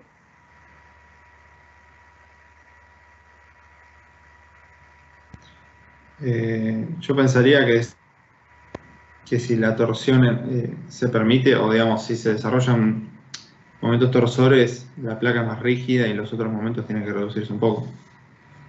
Exactamente. Si parte de la carga la estás tomando por torsión, entonces esa parte que estás tomando por esta torsión, no la estás tomando por flexión. Entonces la flexión te disminuye. Entonces Felipe, el momento flexor de la celeste queda más bajo que el momento flexor de la verde. Te escucho. si yo genero todo un empotramiento en el borde, me estaría pasando algo parecido a lo de la celeste. Si vos generás un empotramiento, no solo tenés torsada. Importante. Yo estoy en una simplemente apoyada. Si yo tengo una simplemente apoyada, esta es así, y ahí hay torsión en la esquina, ¿sí? Es un Sí. borde libre, Sí. es una simplemente apoyada con torsión en la esquina. Pero la flexión sigue siendo 0. Sí, la flexión sí, En está cambio, bien. si está empotrado, la flexión deja de ser 0. Y por eso acá tal vez Está bien. me expliqué mal. Está bien, Esto de acá pero no es aparece en la también esquina, en el tramo. Esto de acá no es en la esquina, es en el tramo, en el centro, no sé cómo llamarlo. Voy a poner tramo, a falta de mejor palabra. Está bien, pero La aparece flexión, también la torsión. ¿cómo, perdón? Pero aparece también la torsión. Torsión tengo en toda la placa. Flexión tengo en toda la placa excepto el borde. O sea, en el borde sigo sin tener momento flexor. Si tengo en ambos casos no tengo flexión en el borde. En el caso celeste tengo torsión en toda la placa. Se va disminuyendo, o sea, se concentra en la esquina, nuevamente estás así. Y acá tiene mayor torsión a medida que me voy alejando, cada vez es más bajo. Torsión máxima en la esquina y va bajando la torsión. Entonces, si yo restringo eso, genero la torsión, que es máximo en la esquina y va disminuyendo hacia el centro. Y en realidad en el centro vale 0. Bien. ¿Se entendió? ¿Estoy claro? Sí, pero lo que yo te quería preguntar es ese efecto de torsión que aparece por limitar que la punta se levante. Sí. Cuando yo tengo todo un empotramiento de todo, digamos, en toda la placa, también estaría presente, más Sí. allá de los otros momentos flectores que se generan en el empotramiento. Sí. Si vos empotrás, el Bien, borde tiene flexión y torsión. bien, perfecto. Una consulta, Bien, o sea, Felipe. si yo... Sí, Mauricio, seguí. Bueno, no, para redondear nada más. Entonces, y el otro extremo sería totalmente apoyada y libre para levantarse. Ahí en los bordes, 0 momento flector y 0 momento torsor. Exactamente, pero si está apoyada puede llegar a tener corte. Perdón. El extremo es totalmente libre, no tiene ningún apoyo y no tiene ni flexión, ni corte, ni torsión. No. Me refiero a que, o sea, apoyada nada más, pero que puede desplazarse hacia arriba, digamos. Bien, en ese caso, 0 flexión y 0 torsión. Sí. Ahora El bien, go- si se le Ok, permite desplazarse en los gracias. nodos, entonces no estaría tomando carga en los vértices y lo estaría tomando en el centro del tramo, ¿no? ¿No es así, Felipe? Sí. La carga no te queda distribuida uniformemente en el borde. Como dijiste vos, el vértice se levanta, no toma nada, aumenta entonces la parte del centro del borde.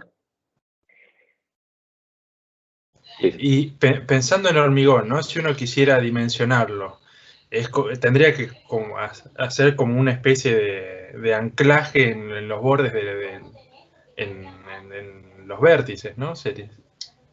Bien, vamos ahora al tema de hormigón. Esto si es metal es mucho más fácil. Ahora, si es hormigón, muy difícil que puedas hacer el caso verde.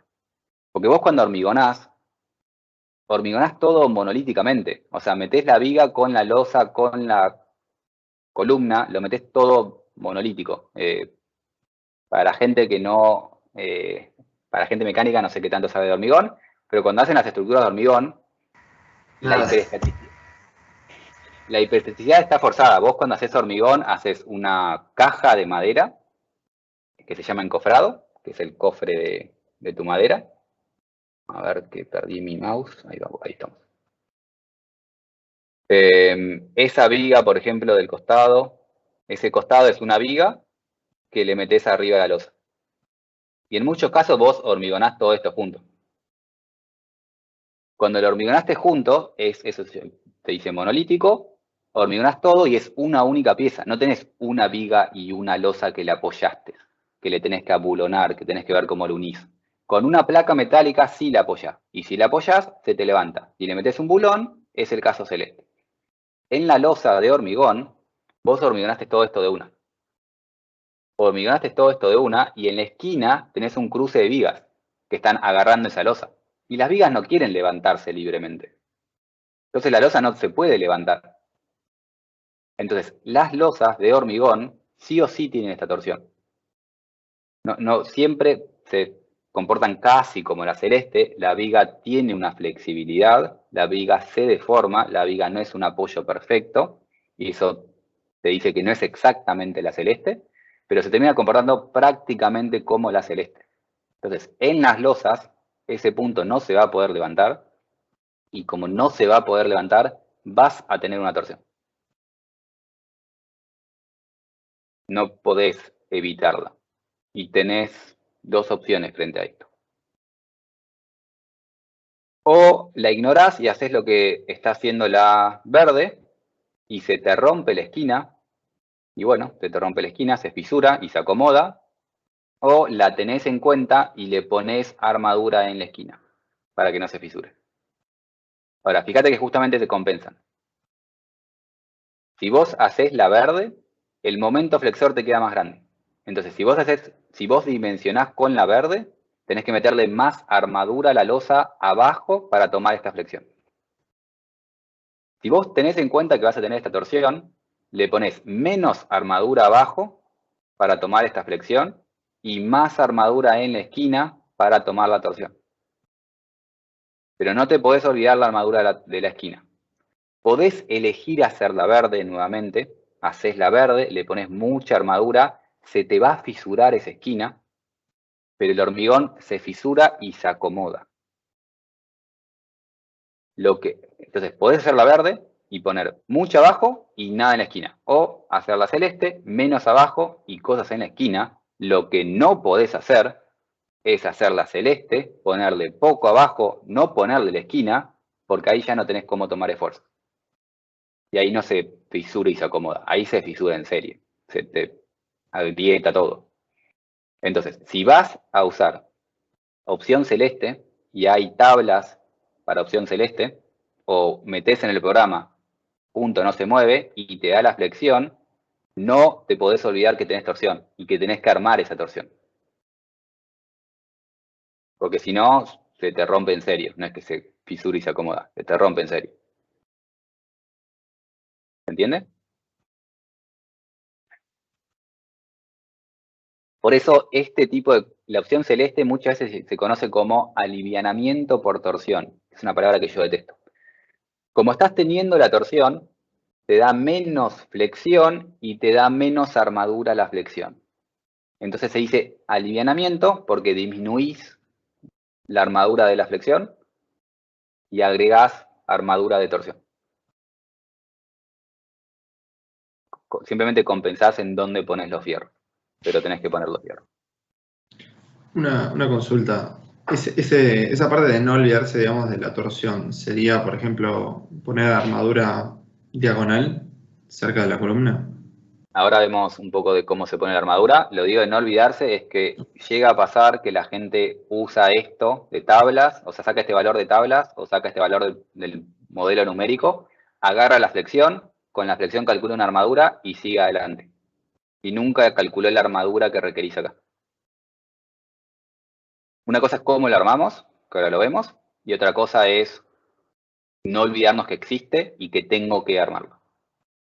No puedo ir al programa de elementos finitos, buscar una flexión, poner la armadura para la flexión y seguir adelante, porque el programa de elementos finitos te agarró este nodo, te generó una torsión y tenés que armar eso.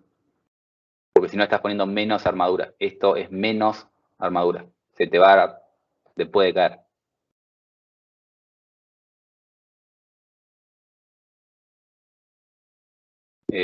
Para seguir tengo que borrar todos los dibujos, así que espero a ver si hay más preguntas con esto.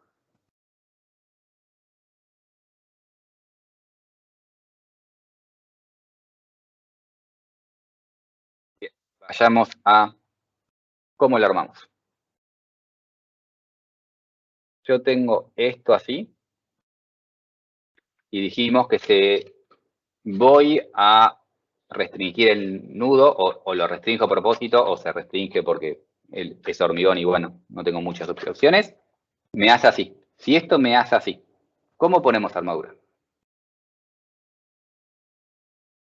A la gente de hormigón, que sabe lo que es el hormigón. O a la gente mecánica que quiera adivinar o deducirlo. ¿Cómo arman esto si es una losa de hormigón? Se arma cruzado y se levantan los apoyos, la mitad de la armadura, las esquinas sobre todo. ¿Cómo decís? ¿Cruzado en qué dirección tiene? O sea, ¿en dirección de X, de Y, de qué dirección? Claro, calculás en X, en Y, y cuando llegás a los bordes, levantás la mitad de la armadura, por ejemplo. Entonces las esquinas te quedan armadas. Eso es lo que termina siendo un caso práctico. Si lo quiero... Cambio de la pregunta. No cómo se hace, sino que cómo lo harían si fuesen teóricos y tienen esta deformación.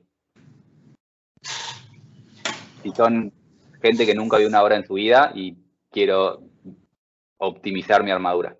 Y esto me está haciendo así. Por la forma de la deformada, tenés que poner la armadura superior en una dirección, digamos, de la diagonal de la losa, viéndolo así. Claro, exactamente. Y en la otra dirección, perpendicular a eso, del lado inferior de la losa, también armadura. Bien, es lo que me dijeron recién, lo que me dijo Martín. Como está haciendo esto así, esto al hacer esto se está traccionando arriba. Entonces, como se tracciona arriba, tengo que poner armaduras en estas direcciones. Y abajo se va a querer comprimir, pero Poisson. Entonces, necesitamos abajo armadura. Entonces, necesitamos armadura en esas direcciones para optimizarla.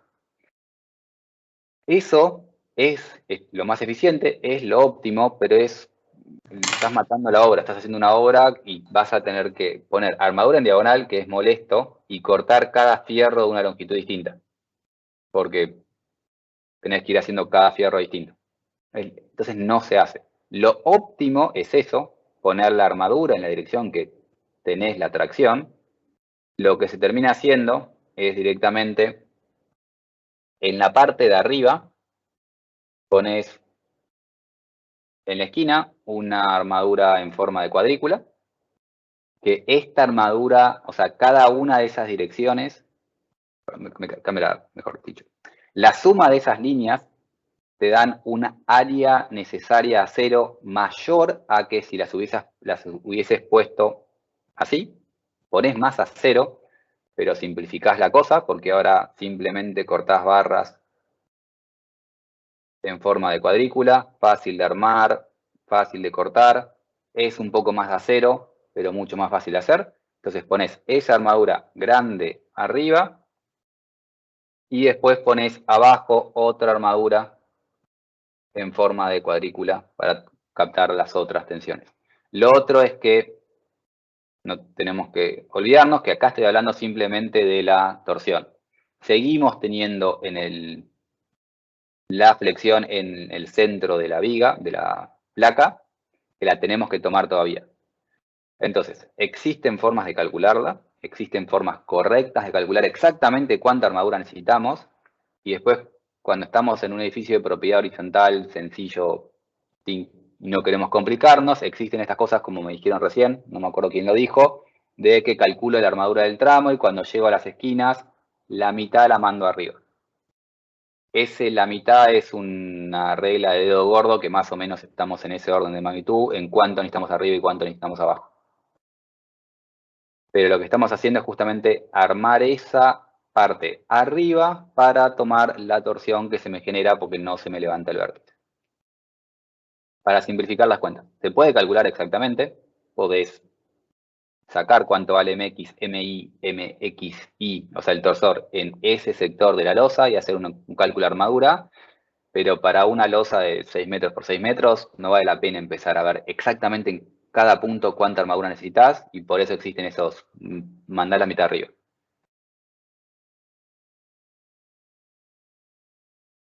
Pero bueno, algo ponemos arriba si estamos usando momentos flexores disminuidos por la torsión que me aparece.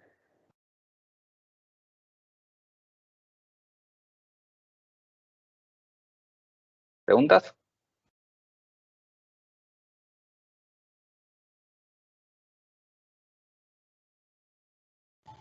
Ahora bien, con esa armadura vos estás tomando el momento, pero yo más que nada lo pienso porque justo en nuestro caso tenemos cargas puntuales muy grandes, entonces en alcantarillas, ¿no? Porque son básicamente ruedas de avión que pesan 90 toneladas. Digo, me va a generar una fuerza, o sea, en ese vértice me va a generar una reacción que va a querer levantar la losa, no sé si me explico. Y yo lo voy a tener que anclar.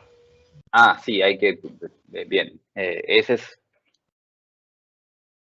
Lo que me está diciendo vos en realidad es cómo dimensionar la fuerza. Y ahí va a depender de qué carancho tenés acá. Si lo querés anclar, sí, es cierto. En mi mente estaba pensando tipo losas de edificios, que esta fuerza que te aparece no es tan grande y medio que se compensa. Pero si realmente tenemos una torsión muy grande, acá hay una fuerza puntual que te está tirando para abajo.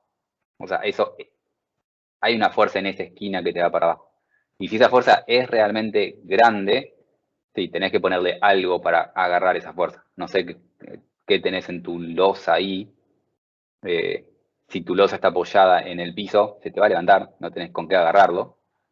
Va a depender de qué tenés ahí. Nuevamente, yo dije hormigón, dije que en el caso de hormigón, esa torsión se genera porque sí o sí monolíticamente se te agarra. Pero pensando en edificios, si vos, esto no es un edificio y esa esquina no está agarrada con nada, o sea, si estás haciendo una losa apoyada en el piso, esa esquina no va a estar agarrada. Si estás haciendo un entrepiso sin viga y eso es un vértice libre que sale en voladizo, se te va a levantar, no tenés torsión. Entonces, en realidad si está agarrado, va a aparecer torsión. Si no está agarrado, se te va a levantar. Si vos no querés que se levante, vas a tener que hacer algo para que no se te levante. Pero si se levanta, no hay ningún problema. Si no tenés nada que te pueda tomar esta fuerza, no hay ningún problema. Se levanta y tenés más flexión. No tenés que generar esa fuerza, sino se genera esa fuerza. Nuevamente, si se levanta, tenés más flexión. Entonces, fíjate cuál es tu caso. Si vos pones esto nuevamente en un programa de elementos finitos, se te va a levantar, el programa de finitos te va a decir se levanta y te va a repartir esfuerzos apropiadamente.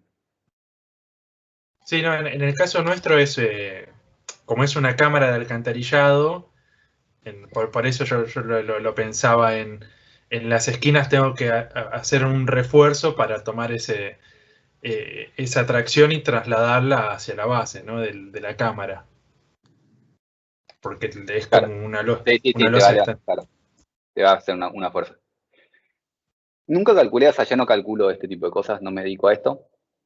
Así que tampoco tengo mucha idea de qué tanta fuerza te puede llegar a dar ese valor. A ver si es un número que es importante tener en cuenta o es más o menos bajo. Si te dedicas a eso, no es difícil de calcular esa fuerza, podés sacar el número y si te da algo despreciable, por lo menos sabés que lo podés despreciar. Lo bueno de estas cosas, de estos temas, para mí lo que para mí sirve es saber que existe, hacer las cuentas y si después no terminaba siendo importante, te quedás tranquilo de que lo tuviste en cuenta y no era importante. No sé realmente qué tan fuerte, qué tan alto puede dar esa fuerza para ver si tenés que empezar a meter armaduras adicionales para llevar la tracción que te genera. Sí, lo voy a ver este tema entonces. Ya.